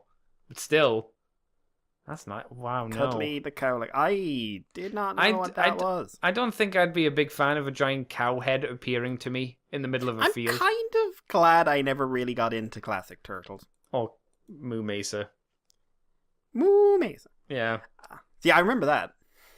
I'm sorry. But that's the first image as well. Like, that is a stoned cow head. Yeah, that's off his face. That cow's being milked. That cow is just like, man, I was up all night. There was this motherfucker tugging on my udders all night. But you're not a cowlick. You're just a cow head. Moo. I'm just saying. So. Trans-dimensional udders, Mikey. Yeah, also involving... the crossover story was the crystal heart at the heart of the world, and all tomorrow's yesterdays both involved the Wild West Cowboys of Moo Mesa. Bizarre. He is able to carry individuals of them out and take them to foreign planets and realms. He made a small cameo in the 2012 season. I don't think I'd want that. Described as a cosmic monster by the Fugitoid. Yeah, no shit. I'd describe it as a fucking cosmic monster as well. It's a giant cow head. Fuck. Okay, so like the cosmic monsters are like the random... There were like 6 kaiju things. Right. That are listed at one point. He doesn't appear, he's just mentioned. Okay. Cthulhu is in there as well. Along with the cow head. Weird. Yeah, but also Toka, who was just a kaiju. Alright. The last part of Tenomon's thing is, okay, Mikey, I promise to keep the furry stuff to a minimum. Lies! Until June. What's going on in June? Is that Sonic stuff? Oh, if this is... You don't... Listen, if you can furry that... If people can take that design and go, I find that sexually attractive, and, like, fair play to you. Mikey, You've got issues. I'm going to say this to you. Humans are very adaptable. That no one's that adaptable, Andy. You get used to things. He looks like he has literally stolen someone's face and is trying to glue it on. Did you see the Photoshop of it into Ugandan Knuckles, and it just made way more sense? Did you see the weird Photoshop of it into Detective Pikachu? I did, yeah. Oh, that's yeah. They gave him Pikachu's face and Detective Pikachu his face. That was weird. Yeah, but then again, they're redoing like weird. The director's response was, "Okay, we'll change it." Yeah, I don't know what that means though. We've got 6 months. It's not out till November, so I don't know what's going on in June. No, but like, how much? How can that's a lot of work. That's a lot of money. Presumably, that's a fully rendered thing. Then again, how much money do they expect to make on this film? That's another thing, yeah. And then people are like, "Oh, the movie will be good now." It's like, no, it won't. No, it won't. Is June some sort of furry month where there's a furry mecca? Maybe. Like I don't know. They gather at Stonehenge or something. Do furries gather at Stonehenge? Maybe. Because I'd serve drinks at that. All right. That would be like, I like other cultures. I like the idea of them chasing the druids out. Druids running from men and women in fox suits would be something like that needs to be seen. It'd be different. Tenemon does have a proper question though. Yeah. Would the Siege toy, look in the new IDW comics be better if they used them for their intended purpose? Their intended purpose later on. And he's rejecting this idea on principle. Like slapping on extra guns and other fun stuff like that. What do you think, Mikey? No, because that can be done without any of this. Yeah, agreed. And that even if you said like, "Ooh, it's a fun gimmick," it's still a problem because the designs are still 99% of the time not doing that thing. I could see like them doing the whole, cog and stuff like that. That stuff. I think that would be like a background thing. Like characters are doing that in the background. Yeah. I don't think they'd. Maybe they might make it. Could be like Aaron with 18 gun. Yeah. Maybe. Yeah. There you go, Mikey. Yeah.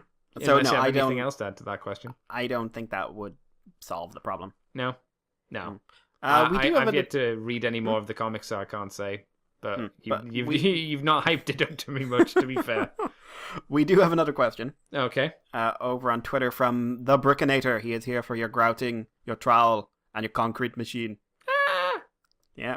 Hey guys, got a question for the podcast. Most of us generally get better at transforming toys with each attempt. Has there ever been a toy that you had a lot of trouble with, but eventually fully masters?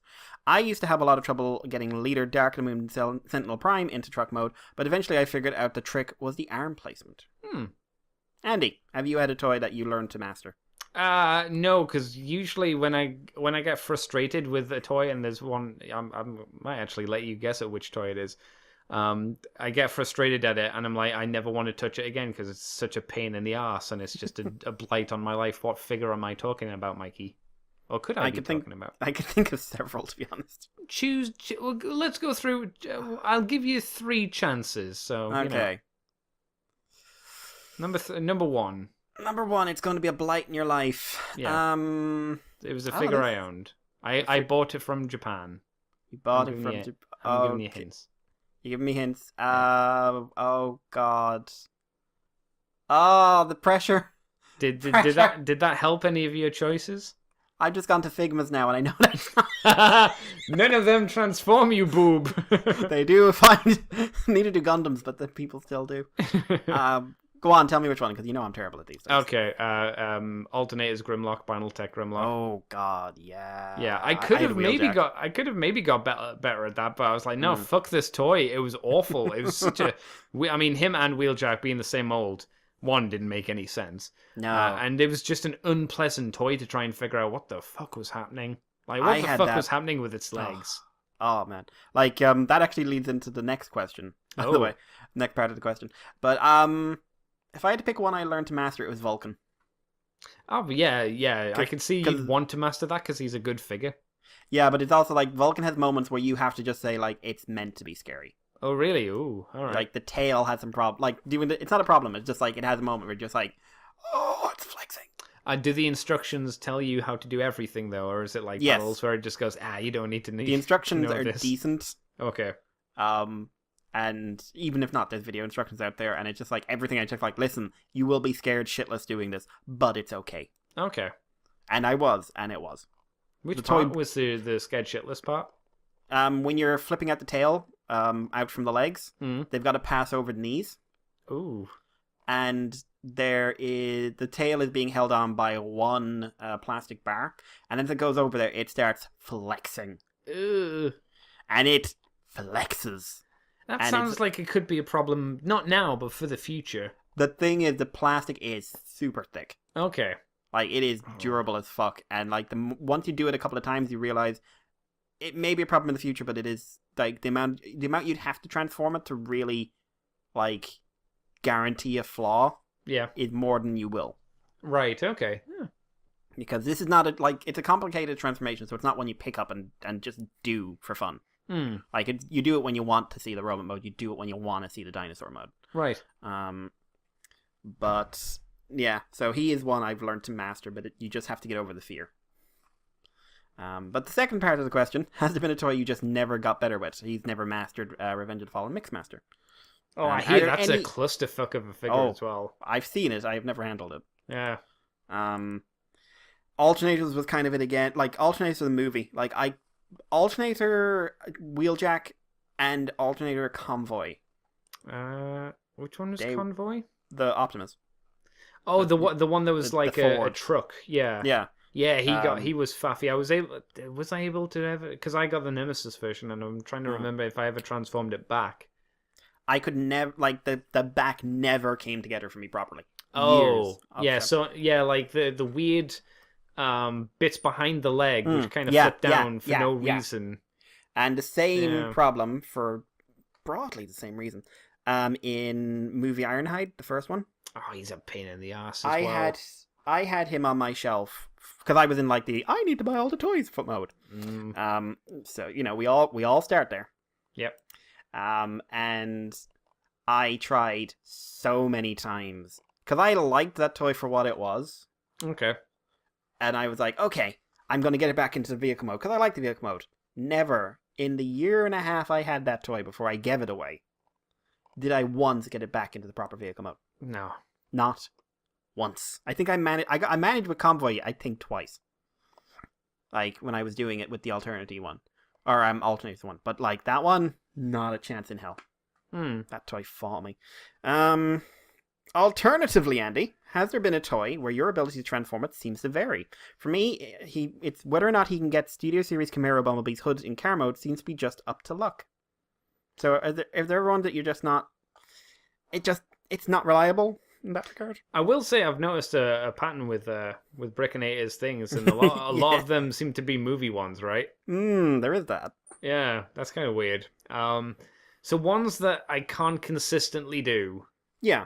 I'm trying to think, because for the most part, I've kind of schlepped my collection down to like G1 and, you know, some Beast Wars stuff, and then just the newer kind of chug toys, I suppose they're called. And I don't think many of them have that much issue transforming them. I'm trying to think, what about yourself? I can think of one, and Which it's a one? weird one. Masterpiece Grimlock. Oh, I could see that. Yeah, another fairly complex toy. Not the like for what he did. He's not hard. Like No. there's a couple of bits where again you have to go like it's meant to do this. But the thing that gets me, it's weird. It's the tail. So Oh, right. you transform the tail. You have to fold up a lot of panels into themselves to turn them into legs. Mm. And it's a really neat, like, simple piece of engineering. And every time I sit down to do it, I know how to do it. I get it. The logic is there, and I get it wrong every single time, at least twice. Like, last time I did it, I was just like, I know how to do this fucking thing. Why is this happening again? But, it's like, once it's such an easy, natural motion, it shouldn't be this hard. But yeah, like I fuck up on that every time. I think maybe, though it has been a while since I've touched it, maybe War for Cybertron Optimus Prime. Yeah, that toy is a weird one. Yeah, because nothing feels intuitive from what I recall off the top of my head. I'd say that's fair. And it's not a vehicle that you look at and you go, oh yeah, this makes sense. Because it was always just a weird vehicle anyway, being the Cybertronian one. It's a fist and wheels. Yeah, pretty much. It's not a terrible design. It looked like a pretty cool figure, but yeah, it's not one of the best. Yeah, a lot of, like, if you want to throw in movie stuff, most movie stuff you could probably throw in there fairly easily. Fairly easily. Especially Revenge. I think Revenge of the Fallen era was when things went a little bit too nuts. Would you agree there? I think Revenge of the Fallen was when, like, movie 1 was we're trying to figure out what we're doing. Yeah. Movie 2 was we figured out what we're doing and we're doing too much. And we have a lot of money which we can spend. Because they had a lot of money at that point to burn. Movie 3 was, okay, we're kind of getting a handle on this to some degree. Yeah. A lot of the toys became a lot easier to play with, but at that point, shit was dying off and people were starting to not care as much. But yeah, there you go. That's what Andy would say. Is that all of our questions then, Mr. Mikey? That's all the ones I've got. All right, well, thank you again, Mr. Breckonator, for sending us a question. Mikey, where can people find you on the internets? You can find me on Twitter as GWolf. No, you can't. You can find me on Twitter as Irish Barely. You can find me on YouTube as GWolf3, where there is a new video up where I talk about Endgame for 40 minutes. Oh, no. Yeah. And you can hear me expand upon my Hulk stuff there. If you want to leave us some feedback, you can send us an email at themoonbase2@gmail.com. You can also send us a message on Twitter. You can send it on Facebook, on Patreon, any medium, any way. Send a raven. I'll probably answer it if a raven shows up. We love to hear from you guys. And yes, what's going on in June, Tentamon? What is your secret? Also this week I recorded and edited and put together a Moonbase woo-woo, which is leading up to the King of the Monsters at the end of the month. So that'll be out whenever Andy puts it out. Yeah, I'll need to go and see that movie. You better, or else I will fight you. I'm actually interested in it. Even if it's terrible, you should see it. I don't know about that. If it's terrible, I'm like, eh. If you, Andy, I will make you. Andy, what about you? You can find me on Twitter as CCTFW, as YouTube as Cobra Commander TFW. You can find this on the Moonbase 2 forums. We're on Twitter, we're on iTunes, we're on Facebook, we're on Libsyn. We're on YouTube as Moonbase 2 Transformers Podcast. If you want to head over to patreon.com/Moonbase2, you can do $2 each month for the extended version of From the Files of Teletron 2, like Mikey said, and all that stuff. And you also get it a week early, and Moonbase Woo Woo, which is the exclusive show. And you can also find this on the ccbunker.weebly.com. So that's us done for this week, Mr. Mikey, and next week we should be together once again. Yay! Yay! Bye-bye, everyone.